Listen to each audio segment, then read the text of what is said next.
Apabila ada konflik di bawah, itu artinya kalian yang memulai. Karena Ansor Banser tidak pernah memulai konflik di mana-mana.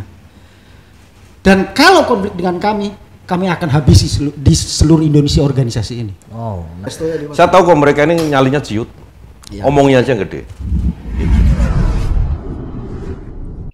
Penggalan video di atas merupakan pernyataan Komandan Densus 99 Muhammad Nuruzaman dan Panglima Tertinggi Banser Yakut Holil Komas alias Gus Yakut yang dikutip dari channel YouTube Cokro TV yang tayang pada 17 Oktober 2018 silam.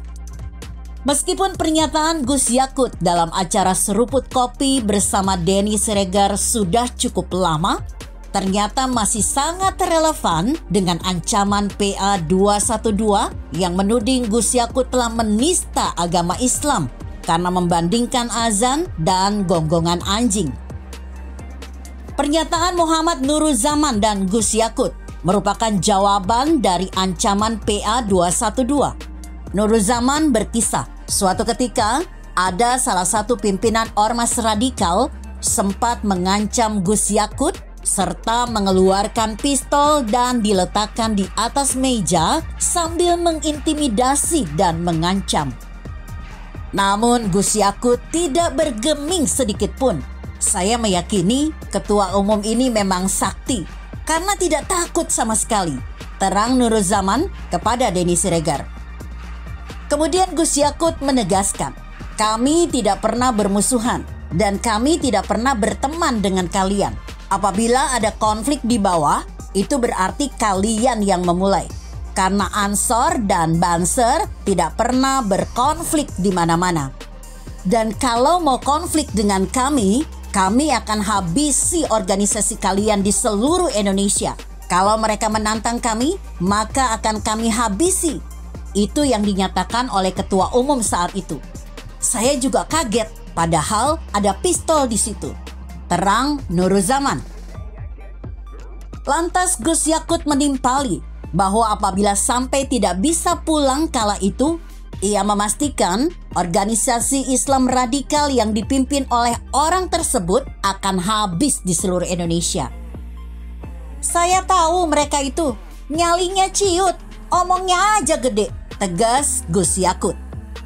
Sementara itu, mengutip yang dilansir populis.id, Wasekjen PA 212 Novel Bakmumin menuntut Gus Yakut diproses hukum dan dipecat dari jabatannya. Ada 3 hal yang menjadi tuntutannya. Pertama, PA 212 meminta Gus Yakut mundur dari Menak. Kedua, meminta pihak berwajib melakukan, memproses dan penjarakan penoda agama. Ketiga, Gus Yakut diminta menyampaikan permintaan maaf kepada seluruh umat Islam. Selain itu, ex-pimpinan FPI Habib Rizik Syihab melalui kuasa hukumnya, Aziz Yanuar, menuding Gus Yakut sangat biadab dan memberikan pernyataan yang amat fatal karena telah melakukan penodaan agama. Pernyataan Menak Yakut dianggap Habib Rizik lebih parah dari yang dilakukan Ahok ketika melakukan penistaan agama pada tahun 2016 silam. Kata dia, pernyataan Gus Yakut tidak boleh dibiarkan. Jika polisi menolak laporan, umat Islam harus turun berjilid-jilid sampai Gus Yakut diproses hukum dan dipenjara. Di sisi lain, dosen Universitas Indonesia, Ade Armando, melihat aksi bela Islam oleh PA 212 ini merupakan upaya mengahokkan sang Menteri Agama. Menurutnya, kalau dulu Ahok difitnah sebagai penghina agama, dijungkalkan dari posisi gubernur dan masuk penjara, sekarang Gus Yakut pun kurang lebih begitu. Dia difitnah sebagai penoda agama, berusaha digulingkan dari posisinya sebagai menteri, bahkan juga berusaha dimasukkan ke penjara. Terang Ade Armando di kanal YouTube Cokro TV. Ade menyebut serangan terhadap Gus Yakut jelas dilakukan secara terorkestrasi. Mulai ada gerakan bersama dari organisasi yang menamakan diri Aksi Bela Islam. alumni 212, Forum Betawi Rempuk, dan Lembaga Kerapatan Adat dan Alam Minangkabau. Namun Ade Armando yakin betul upaya itu akan gagal. Ada sejumlah alasan. Pertama, Gus Yakut mungkin dibenci, tapi dia tetaplah Muslim. Gus Yakut dibenci karena dia dikenal pluralis. Cara pandang keagamaannya mirip dengan Gus Dur. Buat dia, agama seharusnya tidak mengkotak-kotakan manusia. Karena itu Gus Yakut sejak awal menyatakan bahwa dia adalah menteri semua agama, bukan hanya Islam.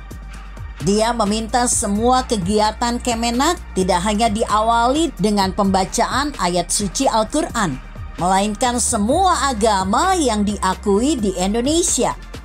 Sikap semacam itu jelas-jelas membuat marah banyak kubu Islamis radikal. Namun Gus Yakut tetaplah Muslim. Berbeda jauh dengan Ahok.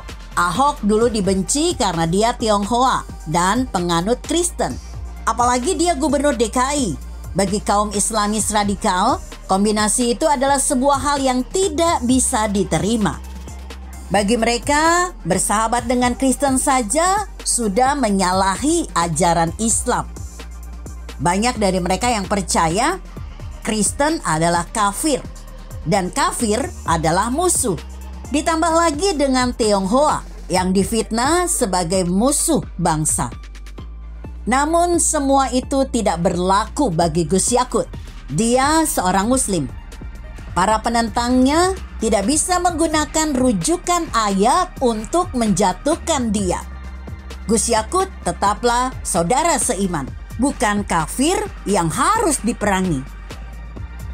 Karena itu, langkah-langkah yang diambilnya tidak bisa dipelintir dalam skema upaya menghancurkan Islam. Gus Yakut adalah tokoh terpandang di NU yang adalah organisasi Islam terbesar di Indonesia. Dia adalah adik ketua umum PBNU dan lebih dari itu, dia adalah putra dari seorang pendiri NU yang juga salah satu tokoh ulama Rembang, yaitu Kiai Haji Muhammad Khalil Bisri. Berani mengusik Gus Yakut adalah sama saja mencari masalah dengan NU. Begitu kira-kira. Bagaimana menurut Anda? Jika Anda berpendapat lain, berikan komentar Anda di kolom komentar. Saya Emma, Karisma 90.